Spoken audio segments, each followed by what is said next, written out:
शाम का वक्त था। पुणे की सड़कें हल्की पीली रोशनी में चमक रही थीं।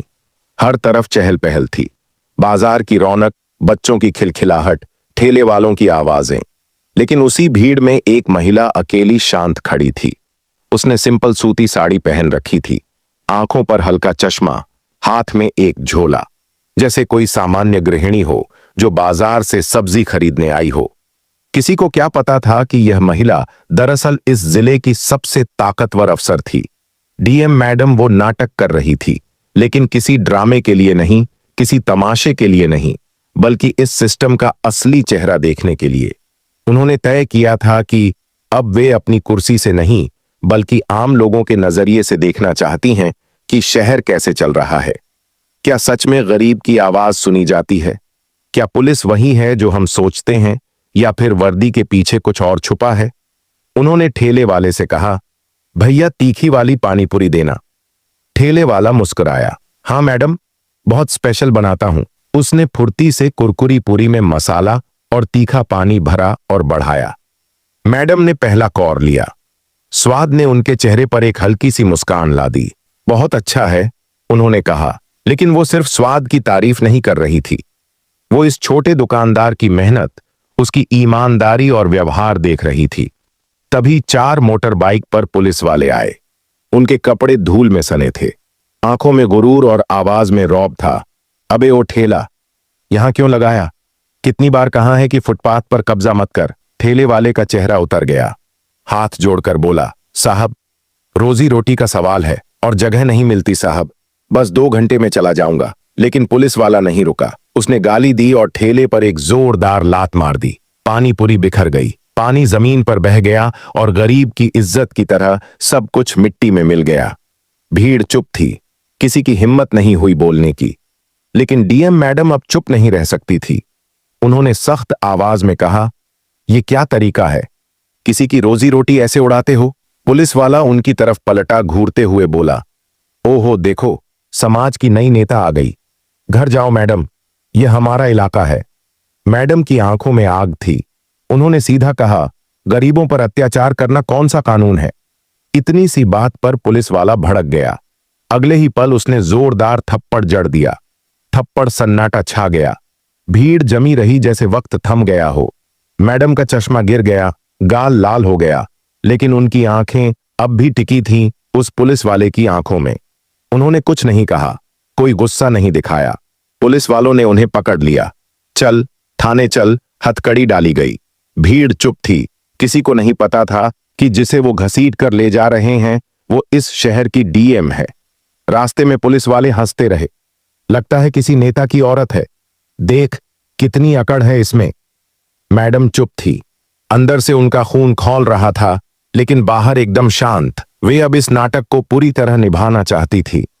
देखना चाहती थी कि एक आम महिला के साथ पुलिस कैसा व्यवहार करती है। थाने पहुंचते ही उन्हें लॉकअप में डाल दिया गया। अंदर बदबू, सीलन, दीवारों पर पीक के निशान और हवा में एक अजीब सी घुटन। वहां कुछ और महिलाएं थीं, डरी हुई, टूटी हुई। एक औरत ने पूछा, बहन, तुझे क्यों लाया? मैडम ने मुस्कुराते हुए कहा, गरीब की मदद की थी। वह औरत हंसी नहीं, बस बोली, गलती की बहन, यहां गरीब की मदद की सजा मिलती है।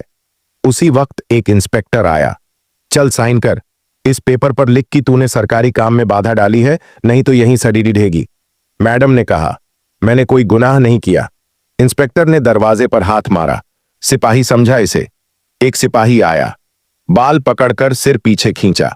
चल साइन कर, वरना तरीका बदलेंगे। मैडम चुप। सिपाही जोर जबरदस्ती करने लगा। तभी बाहर से किसी के तेज कदमों की आहट आई। दरवाजा खोला, एक सीनियर अफसर अंदर आया। क्या चल रहा है यहां? उसने गरजते हुए पूछा। इंस्पेक्टर घबराया। सर, यह औरत बहुत बदतमीज है। मैडम ने उसकी आंखों में देखा और कहा, अगर आपको कानून की समझ है तो जानेंगे कि बिना अपराध के महिला को टॉर्चर करना अपराध है। सीनियर अफसर ठिठका बोला, इसे थोड़ी देर बाद छोड़ देना। मैडम वापस लॉकअप में आ गई। अब सोच रही थी क्या अब पहचान बताने का समय आ गया है, लेकिन उन्होंने तय किया अभी नहीं। अभी उन्हें और देखना है कि आम जनता को किस हद तक पीसा जाता है। लॉकअप में रात उतर चुकी थी। बाहर का शोर थम चुका था। लेकिन भीतर एक अजीब सी बेचैनी पसर चुकी थी। दीवारों पर लगी पीक की बदबू अब नाक से होती हुई सर में चढ़ने लगी थी। मैडम को नींद नहीं आ रही थी, न सिर्फ माहौल की वजह से बल्कि इसलिए भी कि उनके दिमाग में सवाल गूंज रहे थे, क्या यही है हमारे सिस्टम का असली चेहरा? थोड़ी दूर एक औरत खांस रही थी। उसकी खांसी में लाचारी थी। पास बैठी दूसरी महिला ने धीरे से उसके पीठ पर हाथ फेरा और बोली, बहन, यही तो जीवन है हमारा। मैडम ने पहली बार गौर से देखा। उस महिला की आंखों में नींद नहीं थी, बल्कि कई रातों की जगी थकान थी। उनके चेहरे पर चोट के निशान थे। तुम्हें क्यों पकड़ा? मैडम ने पूछा। वह औरत थोड़ी देर चुप रही, फिर बोली, साहब ने कहा थाने आओ, तुम्हारे पति का केस है। मैं चली आई। फिर कहा, जब तक पैसे नहीं दोगी छोड़ा नहीं जाएगा। मैंने कहा, मेरे पास कुछ नहीं तो मुझे ही बंद कर दिया। पास बैठी तीसरी महिला बोली, इन लोगों के लिए हम इंसान नहीं बस गिनती हैं, जैसे मवेशी पकड़ लिए हो। मैडम अब पूरी तरह सतर्क हो चुकी थी। उनके सामने एक एक करके सच्चाई खुल रही थी। यह सिर्फ एक पुलिस स्टेशन नहीं था, यह था अन्याय का अड्डा। अचानक दरवाजा खुला। इंस्पेक्टर अंदर आया। स्विंगल चाल में अब भी वही गुरूर था। उसने मैडम को इशारे से बाहर बुलाया। चल, अफसर बुला रहा है। मैडम को बाहर ले जाया गया। एक छोटे से कमरे में जहां एक टेबल और टूटी कुर्सियां थीं, वहीं इंस्पेक्टर बैठा था। पास खड़ा एक सिपाही, तो तू अब भी नहीं मानी? इंस्पेक्टर ने कहा। मैडम ने सीधी नजरों से उसकी आंखों में देखा। मैंने जो देखा वही कहूंगी, गलत देखा है तो चुप नहीं रहूंगी। इंस्पेक्टर ने हंसते हुए कहा, बहुत हिम्मत है तुझमें, देखता हूं कितनी देर रहती है। यह हिम्मत उसने पास रखी, फाइल खोली और झूठे आरोपों से भरी रिपोर्ट पढ़ने लगा। देख, तूने सरकारी काम में बाधा डाली, पुलिस पर हमला किया और भीड़ इकट्ठा की। मैडम ने शांत स्वर में कहा, इन सब बातों का कोई सबूत है? इंस्पेक्टर का चेहरा सख्त हो गया। उसने सिपाही को देखा और इशारा किया। सिपाही आगे आया और बोला, अब तुझे समझाना पड़ेगा अपने तरीके से। लेकिन तभी दरवाजे पर एक आहट हुई। एक पत्रकार की आवाज आई, सर, बाहर प्रदर्शन हो रहा है, कोई महिला अंदर बंद है, लोगों ने खबर फैला दी है। सोशल मीडिया पर इंस्पेक्टर चौंका। मैडम ने मुस्कुराते हुए पूछा, तो अब डर लग रहा है? इंस्पेक्टर बोला, तू कौन है? आखिर किसी नेता की बीवी, किसी अफसर की जान पहचान? मैडम चुप रही। उन्होंने एक नंबर डायल किया। बस 2 शब्द बोले, स्थिति गंभीर है।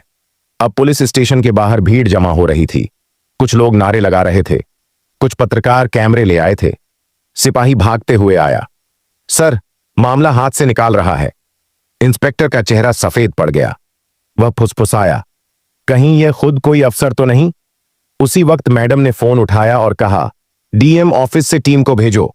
अब इंस्पेक्टर की सांस अटक गई, उसके होंठ कांपने लगे। फिर मैडम उठी और कहा, मैंने जो देखा है वह अब छिपाया नहीं जाएगा।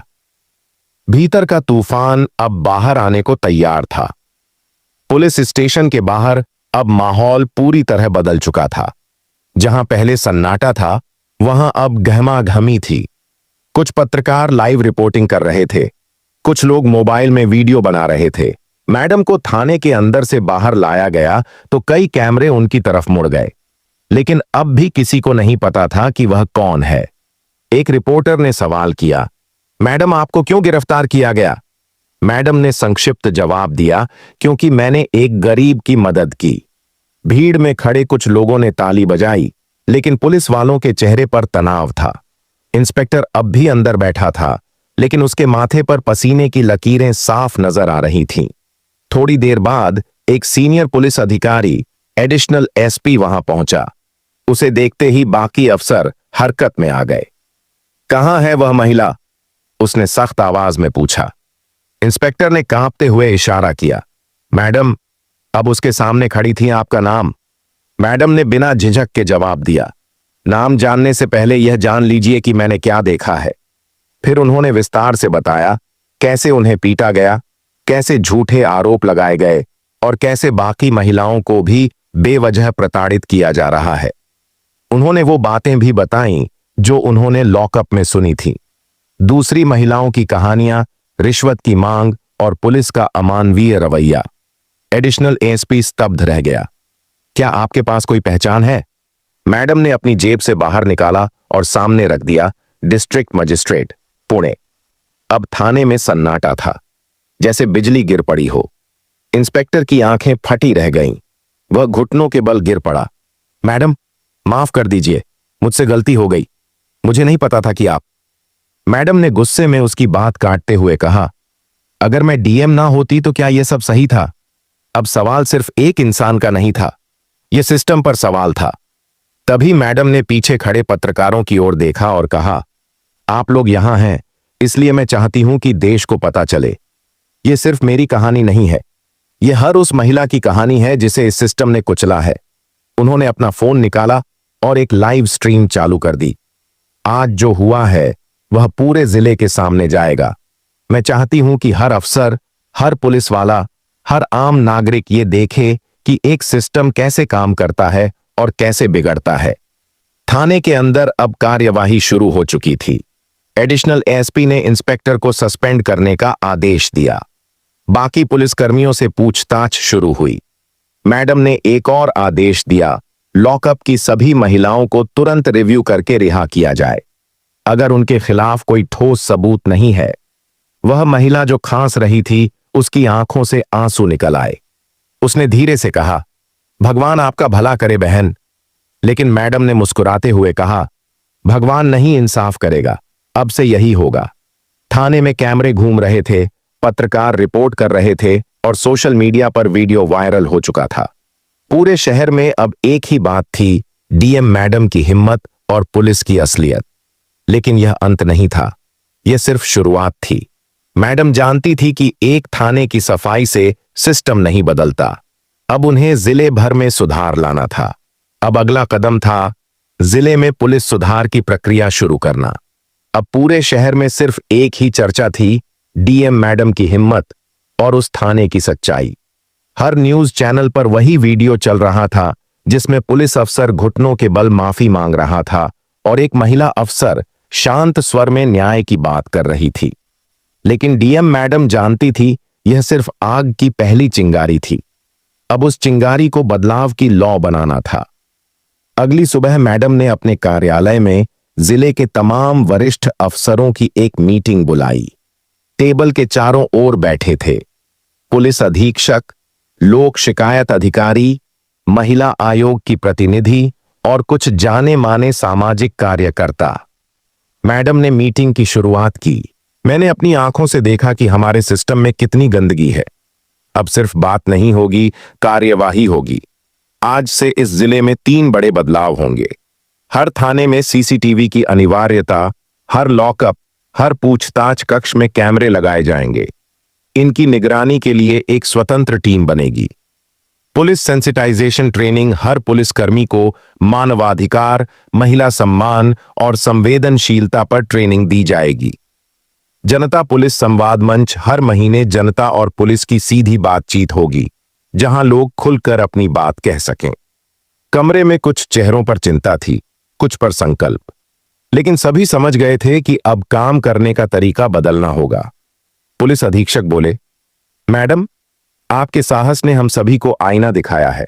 हम वादा करते हैं कि इस बार बदलाव सिर्फ कागज पर नहीं, जमीन पर होगा। मैडम ने सर हिलाया और कहा, अगर आप वादा निभाएंगे तो जिले की जनता फिर से पुलिस पर विश्वास करेगी। नया अभियान, ईमानदार सेवा, सुरक्षित नागरिक। मैडम ने एक अभियान शुरू किया जिसका नाम था ईमानदार सेवा, सुरक्षित नागरिक। पोस्टर छापे, जागरूकता रैलियां निकाली, सोशल मीडिया पर कैंपेन चलाया गया। हर थाने के बाहर बोर्ड लगवाए गए, हर नागरिक की बात सुनी जाएगी। बिना डर के, बिना भेदभाव के मैडम खुद अलग अलग थानों में बिना पूर्व सूचना के दौरे करने लगीं। कई जगहों पर उन्हें बदलाव दिखा, लेकिन कुछ जगह अब भी जड़ता में जमी हुई थी। जहां भी लापरवाही मिली, सस्पेंशन और विभागीय कार्रवाई तुरंत हुई। अब जनता को लगने लगा था कि उनके पास एक ऐसा अवसर है जो सिर्फ सुनता नहीं, कार्रवाई भी करता है। पुलिस वालों की मानसिकता में बदलाव धीरे धीरे पुलिस विभाग में भी असर दिखने लगा। जो अधिकारी पहले जनता से रौब में बात करते थे, अब सुनने लगे थे। जो पहले रिश्वत को सिस्टम का हिस्सा मानते थे, अब डरने लगे थे। एक युवा कांस्टेबल ने अपने वरिष्ठ से कहा, साहब, पहले लगता था कि आम लोग हमें कुछ नहीं कर सकते, लेकिन अब समझ आया, जब अफसर ईमानदार हो तो पूरी व्यवस्था बदल सकती है। जनता की नजर में नया विश्वास। बुजुर्ग महिलाएं अब थाने जाने से नहीं डरती थीं। मजदूर अब शिकायत करने से नहीं हिचकिचाते थे। मैडम का असर सिर्फ अफसर पर नहीं, आम जनता के दिलों पर भी पड़ा था। एक दिन वही बूढ़ी महिला जिसे थाने से भगा दिया गया था, ऑफिस में आई। बोली, मैडम, आपने सिर्फ हमें इंसाफ नहीं दिया, बल्कि हमारी हिम्मत भी लौटा दी। मैडम मुस्कुराई। उन्हें अब यकीन हो गया था कि उन्होंने जो किया वो सिर्फ एक प्रयोग नहीं था, वो बदलाव की बुनियाद बन चुका था। डीएम मैडम के ऑफिस विंडो से बाहर झांकते हुए दिखता है। शहर की भीड़, ट्रैफिक, लोग सब अपनी जगह हैं, लेकिन अब हवा में कुछ बदल चुका है। मैडम की आवाज आती है, सत्ता का असली मतलब है सेवा, और सेवा का मतलब है संवेदना। अगर एक अधिकारी आम जनता की तरह महसूस कर सके तो वो व्यवस्था को अंदर से ठीक कर सकता है। बदलाव बाहर से नहीं, भीतर से आता है। अंतिम संदेश। यह कहानी सिर्फ डीएम मैडम की नहीं थी, यह हर उस इंसान की कहानी थी जो बदलाव की चाह रखता है, जिसने अन्याय को सहना नहीं, मिटाना सीखा है। अगर आप भी चाहते हैं कि व्यवस्था बदले तो शुरुआत आपसे ही होगी। अगर आपको यह कहानी प्रेरणादायक लगी हो तो इसे जरूर शेयर करें और ऐसी और कहानियां के लिए चैनल को सब्सक्राइब करें। मिलते हैं अगली कहानी में।